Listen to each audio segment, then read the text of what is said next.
Hello दोस्तों, एक बार फिर से आप सभी का स्वागत है एजुकेशन बाइट पर। कैसे हैं आप सभी? मुझे उम्मीद है कि आप सब एकदम बढ़िया होंगे।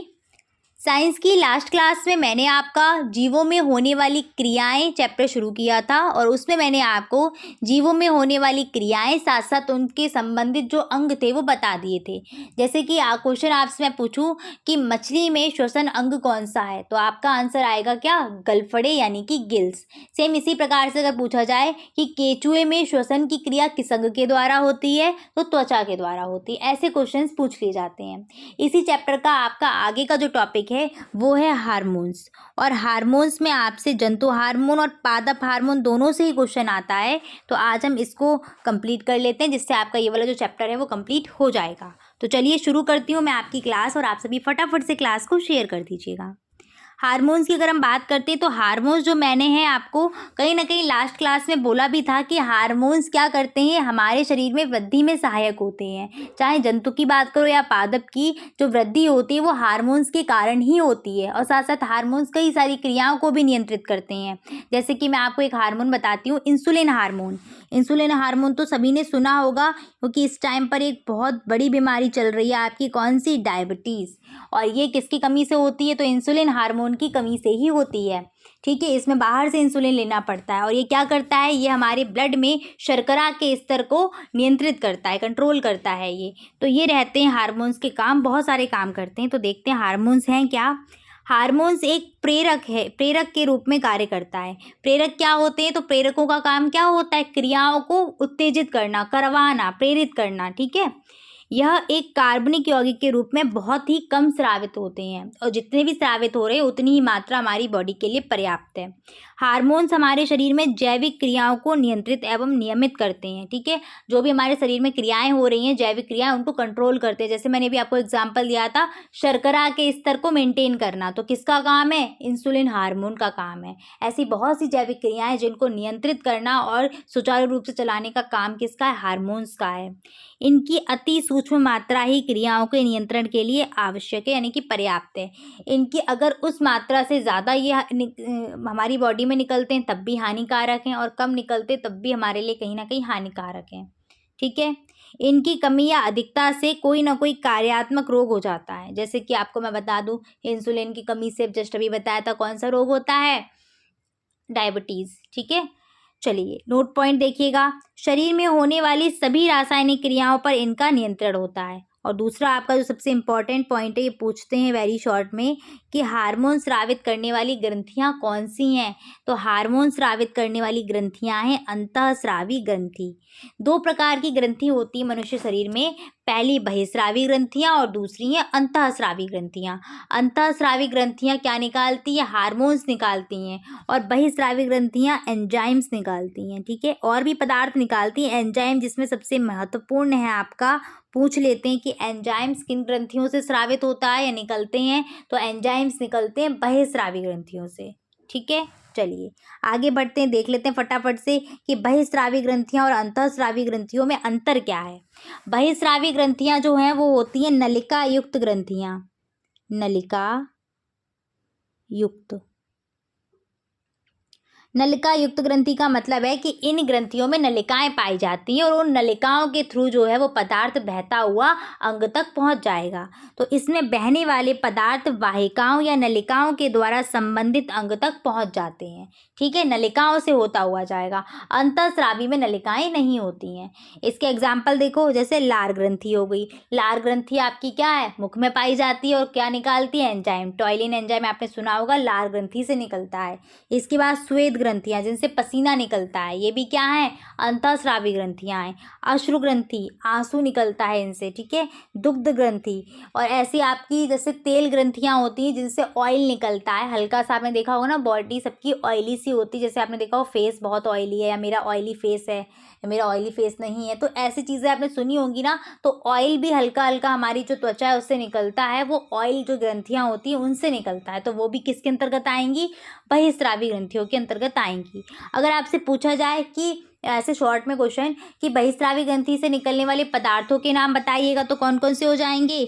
एंजाइम हो जाएगा। इसके बाद क्या हो जाएंगे? आंसू हो गए। ठीक है, तेल लिख सकते हो, पसीना लिख सकते हो, ये सब पदार्थ इसी के अंतर्गत आ जाएंगे। इसके बाद आइएगा अंतःस्रावी ग्रंथियाँ। अंतःस्रावी ग्रंथियाँ कैसी होंगी? नलिका विहीन होती हैं। नलिका विहीन का मतलब क्या है कि इनमें नलिकाएं नहीं पाई जाती हैं। तो जो भी पदार्थ है, जब नलिका है नहीं तो नलिकाओं में बहते हुए नहीं पहुंचेगा। वो कैसे पहुंचेगा? शरीर में जो ब्लड है उसके जरिए जाएगा, यानी कि रक्त में सीधे सीधे मिल जाएगा। तो इसमें पदार्थ को ले जाने के लिए नलिकाएं नहीं पाई जाती हैं और पदार्थ सीधे सीधे किसमें फैल जाता है? रुधिर में फैल जाता है। कौन कौन सी अंतःस्रावी ग्रंथियां हैं? तो कई सारी अंतःस्रावी ग्रंथियां पाई जाती हैं। जैसे आपकी पीयूष ग्रंथि हो गई, कहाँ पाई जाती है? तो ये सिर में पाई जाती है। इसके बाद थायराइड ग्लैंड जो गले में होती है। जनन ग्रंथियाँ मेल फीमेल में अलग अलग होती हैं। इसके बाद अधिवृक्क ग्रंथि जिसको एड्रिनल ग्लैंड बोलते हैं। ठीक है, आपकी और भी ग्रंथियाँ जो क्या हैं, ऐसी पैनक्रेस जो आपकी रहेगी वो मिश्रित है, वो बहिस्रावी भी है, अंतःस्रावी भी है। ठीक है, दोनों मिश्रित में आ जाती है वो। तो ये है आपकी अंतःस्रावी ग्रंथियाँ। क्या पदार्थ निकालती हैं? तो ये स्रावित करती हैं हार्मोन्स को। ठीक है, चलिए अब हम आगे बढ़ते हैं।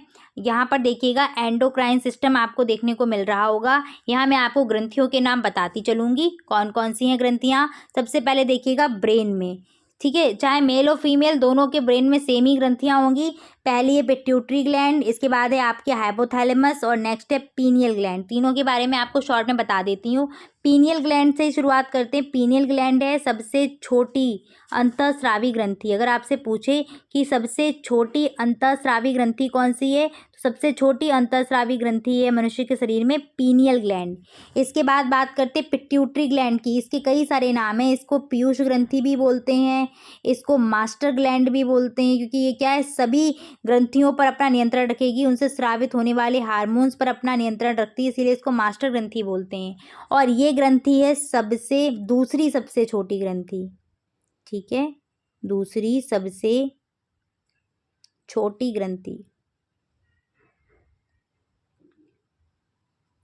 इसके बाद हाइपोथैलेमस की बात करें तो हाइपोथैलेमस जो है वो नियंत्रित करती है भूख प्यास को। भूख प्यास जो होता है उसको नियंत्रित करती है। पीनियल ग्लैंड जो होती है वो काम क्या करती है? तो जो नींद का सोने का काम है वो इसी के हिस्से में आता है। ठीक है ना। आप ये कब सक्रिय होती है? तो जब लाइट होती है ना उस टाइम ये आपकी काम आपको देखने को मिलेगा। जब अधिक लाइट होती है तो ये कम हार्मोन निकालती है, और जब कम लाइट होती है यानी कि अंधेरा होता है वहाँ पर ये ज़्यादा हार्मोन निकालती है। इसीलिए आपने देखा होगा अंधेरे में क्या है, नींद बहुत अच्छे से आती है और जल्दी आती है ना, इसी वजह से। इसके बाद आते हैं आपकी नेक्स्ट है थायराइड ग्लैंड। ये कुछ एच के आकार की होती है और इसकी खासियत ये है कि ये सबसे बड़ी ग्रंथि है। ठीक है, सबसे बड़ी अंतःस्रावी ग्रंथि, सबसे बड़ी अंतःस्रावी ग्रंथि। और अगर आपसे पूछ लिया जाए सबसे बड़ी ग्रंथि, इसका मतलब पूछ रहा है मनुष्य के शरीर में सबसे बड़ी ग्रंथि कौन सी है, तो वो यकृत है।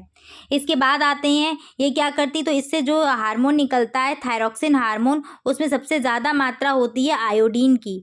और आयोडीन की मात्रा है, मान लो अगर थायरॉक्सिन हार्मोन कम निकला तो सीधी सी बात है आयोडीन कम निकलेगा। आयोडीन कम होगा तो आयोडीन की कमी से कौन सा रोग हो जाएगा? घेंघा रोग हो जाएगा।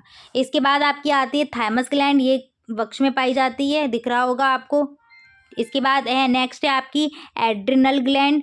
एड्रिनल ग्लैंड जो है वो किडनी के ऊपर पाई जाती है। किडनी के ऊपर का जो हिस्सा आप देख रहे हैं ना, वृक्क के ऊपर का, इस किडनी को वृक्क बोलते हैं।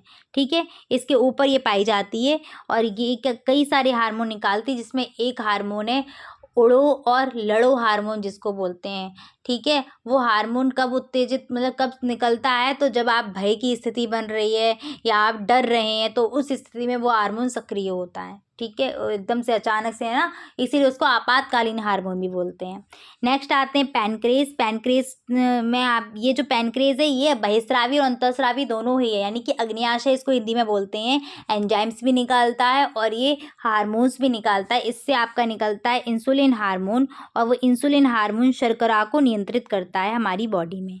नेक्स्ट आपकी जनन ग्रंथियां हैं दो, जो फीमेल है, फीमेल में होती है ओवरी और मेल में होते हैं टेस्टिस। तो ये अलग अलग हार्मोन निकालते हैं। ओवरी जो है वो 3 हार्मोन लगभग निकालती है, एस्ट्रोजन, प्रोजेस्टेरोन और है नेक्स्ट आपका रिलैक्सिन हार्मोन। और जो आपकी टेस्टिस है यहाँ से निकलता है टेस्टोस्टेरोन हार्मोन। ठीक है, ये क्या करते हैं, तो ये इनका काम होता है मेल और फीमेल में जो सेक्सुअल कैरेक्टर होते हैं उनको निर्धारित करने में, तो ये इनका काम रहेगा। अब हम फटाफट से से यहाँ पर देख लेते हैं। जैसे कि ये रही आपकी थायराइड, कुछ एच शेप में है, ये थाइमस ग्लैंड है, यहाँ पर ये आपकी पीनियल, हाइपोथैलेमस और पिट्यूटरी ग्लैंड है, ये पैनक्रेस है, ये एड्रेनल ग्लैंड और ये टेस्टिस और ये ओवरी। आगे आइएगा, अंतःस्रावी ग्रंथियाँ व उनसे स्रावित होने वाले हार्मोन्स और उनके कार्य देख लेते हैं फटाफट से। तो पहली ग्रंथि है आपकी थायराइड ग्लैंड। कहाँ होती है? मनुष्य की गर्दन में होती है। कौन सा हार्मोन निकालती है? तो थायरॉक्सिन हार्मोन निकालती है। क्या काम करता है? तो शारीरिक उपापचय क्रियाओं को नियंत्रित करता है। थायरॉक्सिन हार्मोन में सबसे ज़्यादा क्या निकलता है? तो आयोडीन निकलता है। इसके बाद आते हैं, कौन सी है? अधिवृक्क ग्रंथि। कहाँ होती है ये? तो ये उपस्थित होती है किडनी के ऊपर। ठीक है, किडनी आपकी किडनी कुछ इस शेप में होती है ना, तो इसके ऊपर उपस्थित होती है। क्या निकालती है? तो कई सारे हार्मोन निकालती है, जिसमें आपका है एड्रेनेलिन हार्मोन। काम क्या रहता है इस ग्रंथि का? तो ये ग्रंथि जो है वो रक्त दाब को नियंत्रित करती है। जब भय या उसकी स्थिति होगी, डर की स्थिति या उत्तेजना की स्थिति होगी, उस टाइम पर ये ग्लैंड बहुत ज़्यादा सक्रिय होती है। और इससे एक हार्मोन और निकलता है, वो है उड़ो और लड़ो का हार्मोन, जिसको फाइट और फ्लाइट हार्मोन भी बोलते हैं। ठीक है, आपातकालीन ग्रंथि बोलते हैं इसको। नेक्स्ट आते हैं पीयूष ग्रंथि। पीयूष ग्रंथि जो है, इसको हम क्या और बोलते हैं? इसको पिट्यूटरी ग्लैंड के नाम से, मास्टर ग्लैंड के नाम से भी जानते हैं, क्योंकि ये क्या है, कई सारे हार्मोन्स पर अपना नियंत्रण रखती है। क्लियर? ये मनुष्य के शरीर में कहाँ स्थित होती है? तो ये स्थित होती है मस्तिष्क में। ये लगभग 13 हार्मोन स्रावित करती है, जिसमें सबसे पहला हार्मोन है आपका वृद्धि हार्मोन, जिसको हम बोलते हैं ग्रोथ हार्मोन, और इसको एसटीएच हार्मोन भी बोला जाता है।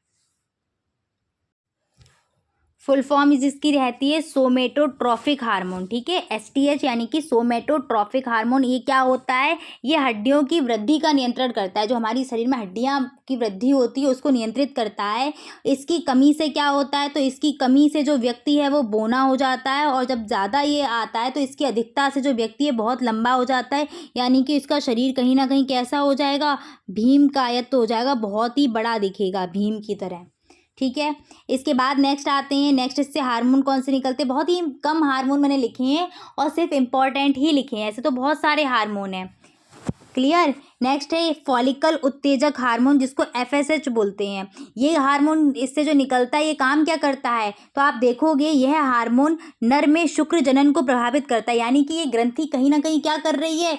जो आपका अन्य जो हार्मोन निकल रहे हैं उन पर नियंत्रण रख रही है। ठीक है, शुक्र जनन को प्रभावित कर रहा है, यानी कि वैसे तो आपकी क्या कहते हैं, टेस्टिस है, प्रेजेंट है, लेकिन कहाँ से ये पूरा चल रहा है? चक्र चल रहा है आपका पीयूष ग्रंथि से। ठीक है, सभी पर जैसे नहीं, एक वो होता है, आपने देखा होगा एक स्कूल में प्रिंसिपल होता है, तो सारे टीचर्स कैसे काम कर रहे हैं सभी पर नजर रहती है, सेम वैसे ही काम है इसका, इसीलिए मास्टर ग्रंथि बोला गया है ना।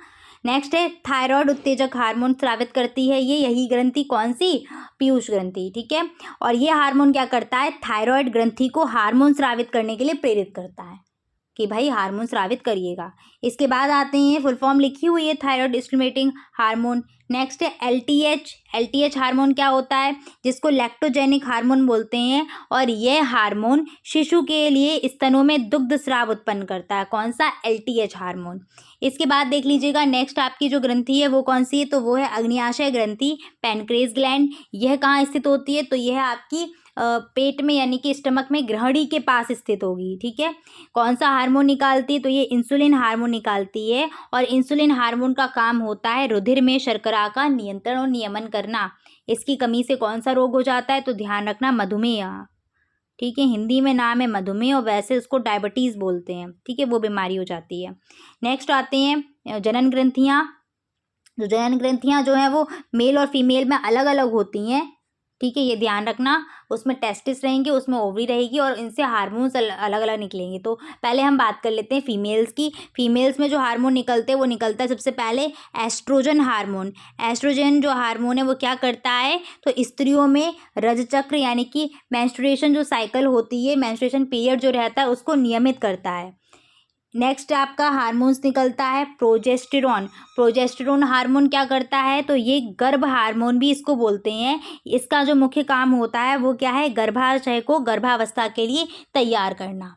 ठीक है, और अगर आपसे पूछा जाए एस्ट्रोजन हार्मोन कब निकलना शुरू होता है, तो ये प्यूबर्टी जो एज होती है, यानी कि तरुणावस्था या किशोरावस्था आप जब बोल सकते हो उसको, उसमें ये हार्मोन है ये निकलना शुरू होता है एस्ट्रोजन। ये क्या करता है, इसका एक काम और है कि फीमेल्स में जो सेक्सुअल कैरेक्टर हैं उनको विकसित करना है, उनका विकास करना। प्रोजेस्टेरोन जो हार्मोन है वो कहीं ना कहीं आपका क्या करेगा, जब गर्भाशय की स्थिति मतलब जब आपकी गर्भावस्था होगी तो उस टाइम पर जो आपका मेंस्ट्रुअल जो साइकिल होती है, मेंस्ट्रुएशन साइकिल, उसको बंद रखता है उस टाइम पर।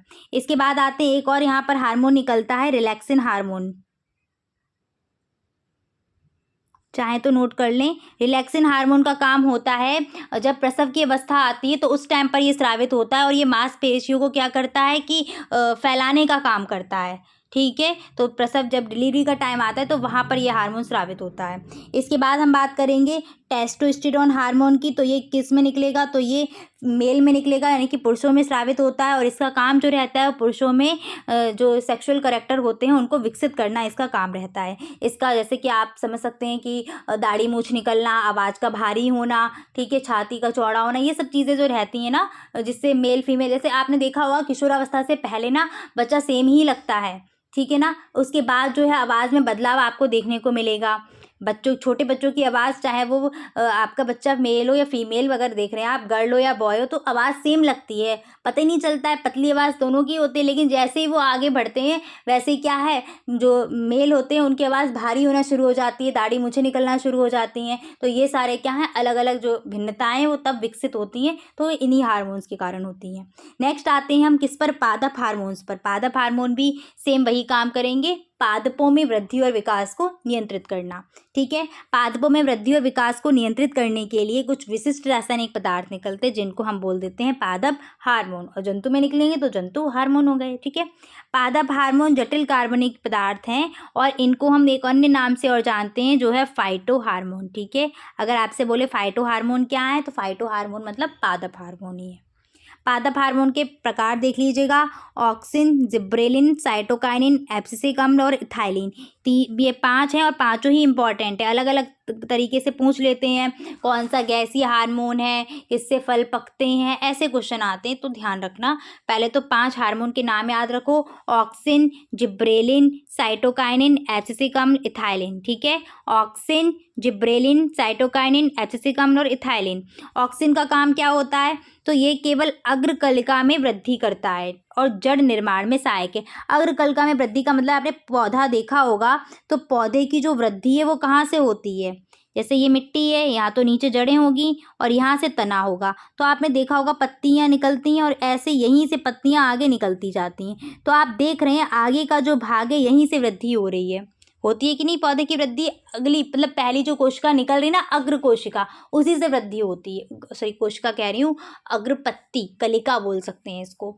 तो यही इसी में वृद्धि में सहायक है क्या, ऑक्सिन हार्मोन। जिब्रेलिन क्या करता है, तो जिब्रेलिन का काम है तनों की लंबाई में वृद्धि करना, तनों को बढ़ाने का काम है जिब्रेलिन का।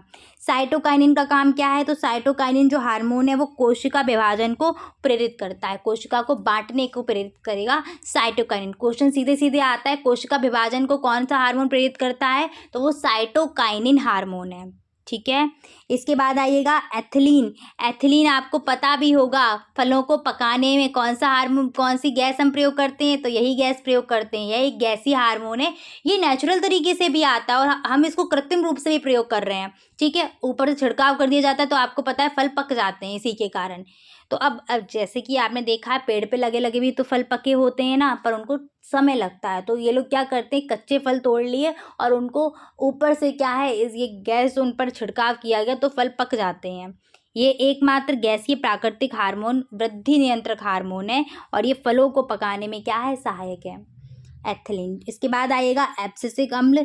ये एकमात्र कैसा है, एसिडिक यानी कि अम्लीय अवस्था में रहने वाला हार्मोन है और ये जो हार्मोन है ये वृद्धि रोधक हार्मोन है। क्यों वृद्धि रोधक है, तो आपने देखा होगा जैसे किसी भी पौधे का बीज है तो वो बीज क्या है, सालों साल अगर आप रखें तो वो ऐसा का ऐसे ही रखा रहेगा, वो पौधा नहीं बनेगा।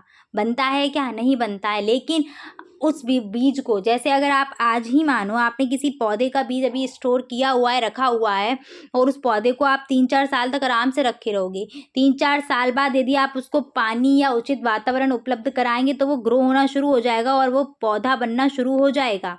ऐसे मानो आपने उस बीज को 1 साल बाद ही पानी और मिट्टी में डाल दिया तो वो तब ग्रो होना शुरू हो जाएगा। यानी कि ये हार्मोन क्या करता है, वृद्धि रोधक हार्मोन है, ये बीजों व कलियों को संतुलित करके उन्हें सुप्त बनाए रखता है। ठीक है, जब तक उचित वातावरण नहीं मिलता तब तक वो क्या है, वैसे के वैसे ही रहेंगे, सुप्तावस्था में रहेंगे।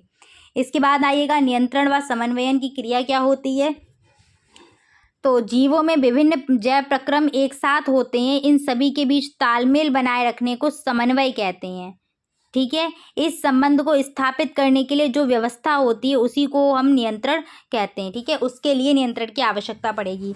जीवों में क्या है, बहुत सारी क्रियाएं चल रही हैं एक साथ मनुष्य के शरीर में, तो उन सब क्रियाओं में तालमेल बिठाना ही कहलाता है समन्वय। ठीक है, कोऑर्डिनेशन समन्वय कहलाता है। और इस संबंध को स्थापित करने के लिए जो भी व्यवस्था हमारे शरीर में है वही, उसके लिए क्या है, कंट्रोल की आवश्यकता है, नियंत्रण की आवश्यकता है। तो हमारी बॉडी के अलग अलग पार्ट्स क्या है, अलग अलग चीज़ें क्या है, एक एक चीज़ पर कंट्रोल अपना बनाए हुए रखे हैं। ठीक है, जीवों में नियंत्रण और समन्वयन के लिए एक क्या है, तंत्र का तंत्र पाया जाता है और पादपों में तंत्र का तंत्र नहीं होता। इसका मैं आपको एक सिंपल एग्जांपल दे देती हूँ। जैसे कि गर्म चाय की प्याली अगर आपके सामने आ जाए अचानक से और आपका हाथ वहाँ पर टच हो, तो आप सोचेंगे उससे पहले तो आप वहाँ से हाथ हटा लोगे। यही क्या है, एक सिस्टम हमारे बॉडी के अंदर है जो है तंत्र का तंत्र। ठीक है, हाँ वो बात अलग है कि शायद ही 1 सेकेंड का समय भी नहीं लगता है आपको पता लगने में आपके माइंड को, लेकिन कार्य वहाँ पहले ही शुरू हो जाता है। अब सोचो माइंड तक निर्देश पहुँचे कि भाई हाथ हटाना है, तब तक तो हाथ थोड़ा बहुत जल चुका होगा ना, बहुत ज़्यादा ही जल चुका होगा, तो बहुत जल्दी ये काम होता है, एकदम क्विक। ठीक है ना, ऐसे पैर में कांटा चुभा तो तुरंत आप एकदम पैर खींचते हैं झटके से, एकदम से क्रिया होती है। तो वो तंत्र का तंत्र के द्वारा ही ये चीज़ें रहती हैं संभव। तो ये था इस चैप्टर में। नेक्स्ट आपका जो चैप्टर है, ये चैप्टर यहीं पर कंप्लीट हो जाता है। नेक्स्ट आपका चैप्टर रहेगा सूक्ष्म जीव। तो नेक्स्ट क्लास में हम इस चैप्टर को कंप्लीट करेंगे। ठीक है, चलिए तो आज मैं इतना ही रखती हूँ, फिर मिलूंगी आपकी अगली क्लास में। Thanks for watching and please like share and subscribe my channel. Bye bye, take care.